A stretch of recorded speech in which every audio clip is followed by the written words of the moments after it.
राधा स्वामी दयाल की दया, राधा स्वामी सहाय, राधा स्वामी। प्यारे सत्संगी भाई व बहनों, आप सुन रहे हैं परम संत सतगुरु ताराचंद महाराज जी का 7 अप्रैल 1996 का प्रातः का सत्संग। सो किस तरह फरमाते हैं, सुनिए। गाड़ी हाँकू और गढ़वाड़ा बनूं, रथवान बनूं, बिना पैसों का नौकर बन जाऊं, और जो कोई विश्वास करे वहीं मैं पाऊं। मैं तो बिना पैसे का नौकर हूं, इसलिए ही भगवान भक्तों के पास में रहता है। सच्चाई होनी चाहिए। अगर सच्चाई है तो वह कहाँ जाएगा? हम तसल्ली और सच्चाई से भगवान को तलाश नहीं करते। अगर किसी ने भगवान को तलाश किया तो उसको वह मिल भी गया। लोग कहते हैं कि वह तो पत्थरों में भी प्रकट हो गया। ये तो स्वामी जी भी कहते हैं, निश्चय बोवे नेड़े निपजे, कटे काल जम फांसी, मन मेरा हो जा नगरियारा वासी। संत साख तो झूठी मत समझो, संत साख को झूठी मत समझो। संत साख सच्ची होती है।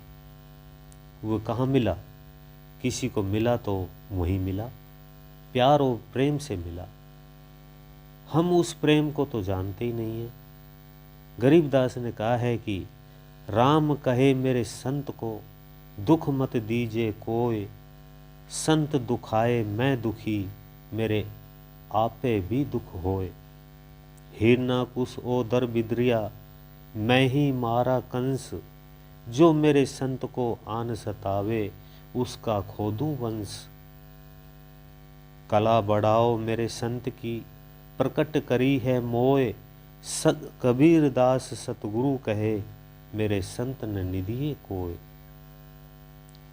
संत का निंदक महा हत्यारा, संत का निंदक लज मारा, संत के निंदकों के मुख काले, संत के निंदक फिटी फिटी होए मत वाले। संत के निंदक घी के यार, और संत के निंदक होवे ख्वार।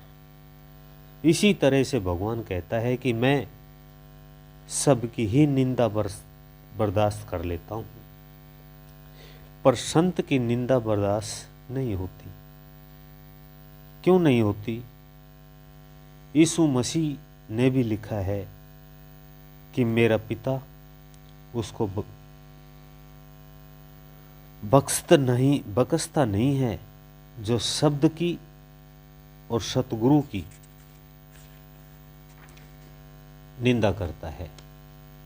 इसी तरह कबीर भी कहता है, गुरु माथे से उतरे और शब्द विहेना होए, ताको काल घसीट सी रोक न सके कोई।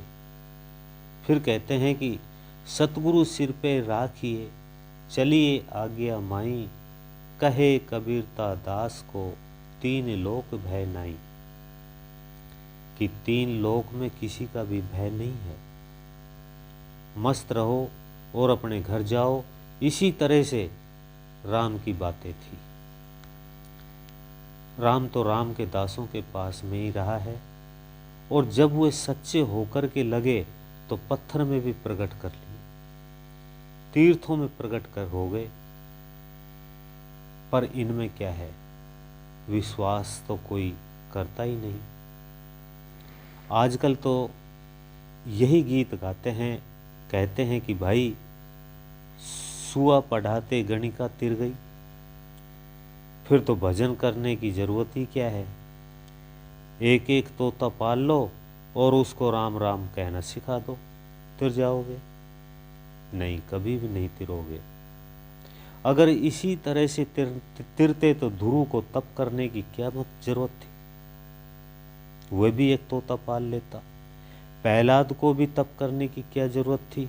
नामदेव, मीरा और सहजों को क्या जरूरत थी तप करने की?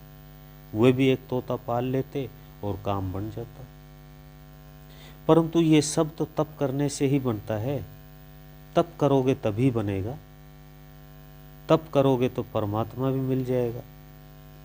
चाहोगे वही काम कर देगा। तप करने वाला भगवान का भक्त है। वह भगवान उसी के पास में रहता है, पर वह प्रकट तो तप करने से ही होता है। तप किसे कहते हैं? क्या खड़ा होकर तपने को तप कहते हैं? नहीं। जो अपनी इंद्रियों को काबू में करता है, ये तप है। जो अपने गुरु के वचन पर चलता है, यही तप है। दोनों वक्त ध्यान में बैठता है, ये भी तप है। इसी तरह से अपने पांचों विषयों पर काबू में रखो। अगर कामी है तो एक कौड़ी का नहीं है, क्रोधी है, लोभी है या अहंकारी है तो भी एक कौड़ी का नहीं है, और मोह में फंसा बैठा है तो वह भी एक कौड़ी का नहीं है। ये पांचों चीज खत्म कर देती है। सो तब किस चीज का होता है? इनको बदल लो, तब करते ही वो बदल जाएंगे। और तब किसको कहते हैं?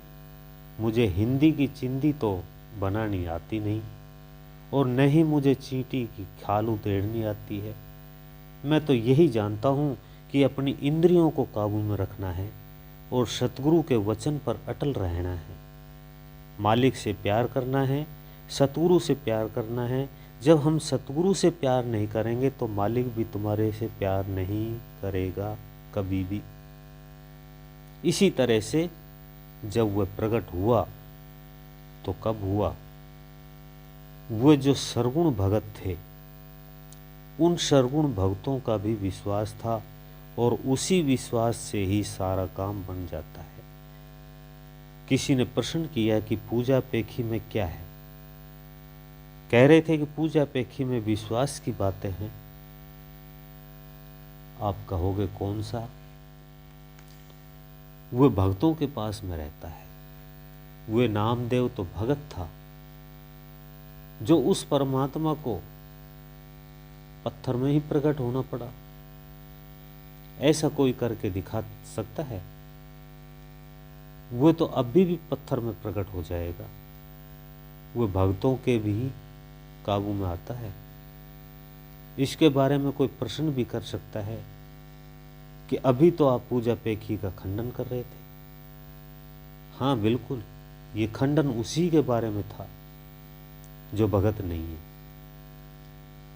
भक्तों का खंडन नहीं है। भगत जो नहीं है वे रोज ही आरतियां उतारते हैं। वे एक दिन तो दूध पिला दो। मैं आपको कोई बनावटी बातें नहीं कहता। लाहौरवाड़े में वह भीलनी थी। वह ये कहा करती थी, क्या पता कोई जादू था या क्या पता क्या था। वह दूध का गिलास भर कर के रख देती और कहती कि वह आ गया है और मेरा सतगुरु, देखो मेरा सतगुरु दूध पीने लग रहा है। और वह दूध का गिलास खाली हो जाता था। गांव के आदमी, उनको देखने वाले जिंदा हैं, सभी अचंबा माना करते थे कि ये भीलनी क्या है।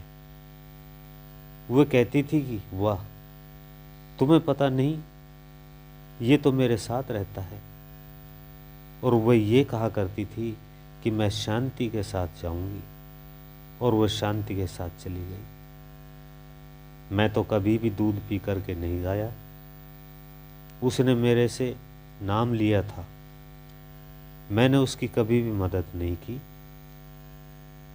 तो फिर उसकी मदद किसने की? उसकी लगन और प्यार, उसके विश्वास ने। ये जरूरी था कि उसका प्यार गुरु के चरणों में था, तो गुरु की रेडिएशन उसकी रेडिएशन से टकराती होगी, उसका काम बन जाता है। जिसके हृदय में सच्चाई और प्रेम मालिक का है, फिर वह मालिक कहाँ जाएगा? ये तो बताओ। बताया ही है कि वह भक्तों के पास में रहता है, और भगत है मेरे मुकुटमणि। मैं भक्तों के साथ रहता हूं। नामदेव को उनका नाना कह गया कि बेटा इसको भोग लगाना और प्रसाद देना। वह बेचारा भगत था। उसने सोचा कि नाना रोटी खिलाता था ठाकुर जी को। एक दिन उसने रोटी तो खाई नहीं, उसने दूध का कटोरा रख दिया और कह दिया कि ये ले पी ले। अब वह पिया तो नहीं करता था, पर वह तो भगत था और वह भक्तों के वश में रहता है, भक्तों के हजारों काज संवारता है, अनेक ही सहारता है। अब दूध पीने का टाइम आया तो नामदेव ने कहा कि आप दूध पी लो। वह पीता तो नहीं था। नामदेव ने कहा लो अब होशियार हो जाओ, यदि दूध नहीं पिएगा तो मैं भी छुरा मार करके मर जाऊंगा। जब उसने छुरा अपने पेट की तरफ किया तो भगवान ने सोचा कि काम तो बिगड़ गया है, तो उसने उसके हाथ को पकड़ लिया और कहा नामदेव क्या करता है, तू तो अनहोई बातें करता है, ये तो अनहोई है। नामदेव ने कहा कि ये तो मुझे अनहोई बातें नहीं दिखती, तू दूध पी ले। अब उसने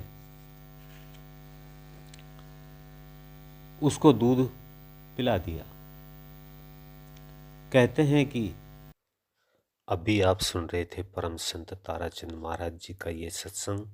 इससे आगे का भाग सुनने के लिए वीडियो को लाइक करें, चैनल को सब्सक्राइब करें, ज़्यादा से ज़्यादा शेयर करें।